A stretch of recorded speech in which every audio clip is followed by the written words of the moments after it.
أنت دحين أختها؟ أيوة. احلفي بالله. والله. قولي والله العظيم أنا أختها. والله العظيم أنا أخذها. طيب أنت يرضيكي أختك مكتوب في الباسورد مسلم دحين تجي عندي هنا ما تصلي؟ يرضيك ولا ما يرضيك؟ هذا بينها وبين ربها. طيب بينها وبين ربها، هذا واحد. طيب الشيء الثاني، يرضيك أن أختك تسرق؟ كل ما جيت ألقاها سارقة، ألقى بساكيت حق ولد صغير ألقاها مسروق. سارقة مثلا إيش سرقت؟ إيش أكل؟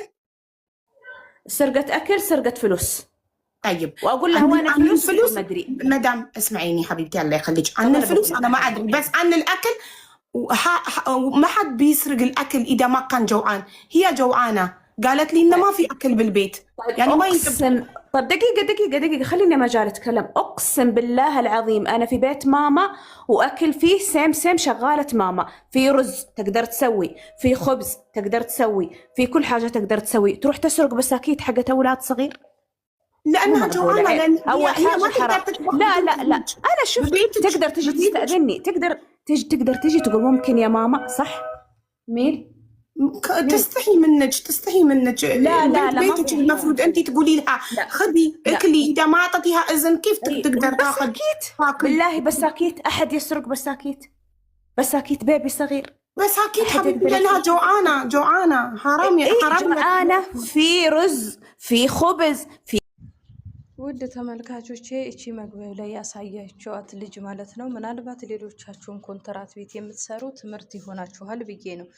ስለዚህ ሁላችሁም ይሄንን ቪዲዮ እስከ መጨረሻ አዳምጡት፣ ትጠቀሙበታላችሁ፣ አይጎዳችሁም።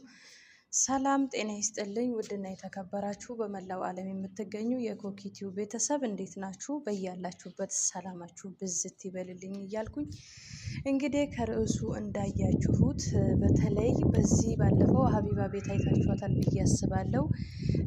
ምን እንደተደረገች አንዳንዴ እኛ ማዳሞች የኔ ልጅ ይሰራለች ሰራተኛ የጎበዝ ናት ምናምን ብለው ሲሰሩ ልጅቷ በዛ ሰዓት ግን እጅግ እያመማት ስህተት እየሰራኝ ነበር። በጣም እያመማት እስከ መውደቅ ስትደርስ ልጅቷ ከዛ በኋላ አሞኛል ስትላት የማባሽ ነው ያመመሽ ብላ 4 ቀን እስከ መቆለፍ የደረሰችው ማለት ነው። ስለዚህ ውድ የሀገሬ ልጆች እንዳትሸወዱ።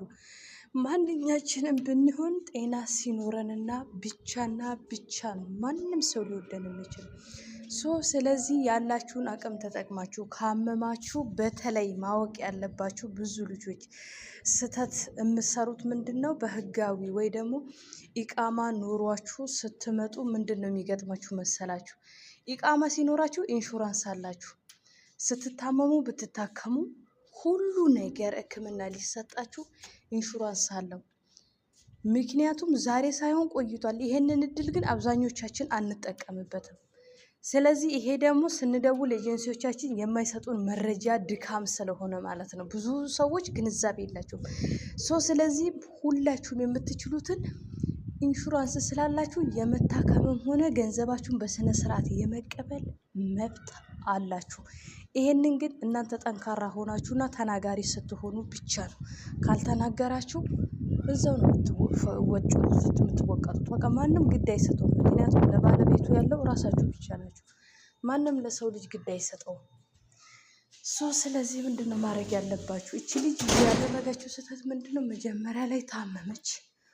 ስትታመም እያመማት ስትሰራ መጨረሻ ላይ የመጨረሻ ደረጃ ደረሰኝ ማለት ነው። ከዛ በኋላ ሴትዮዋ ምን እንዳለ ታውቃላችሁ? የሰራችላትን ልፋቷን ድካሟን ቴንኪው አይደለም ማለችም፣ ወደ ላይ ወደ ሲኦል ምልካት ነው ያለችው። እግዚአብሔር ቴንኪው ሳይሆን እሷ ወደ ሲኦል ምልካት ነው ያለችው። የጭካኔ ነው ብዙ። ልጅቷ 4 ቀን ዘጋችባት በር።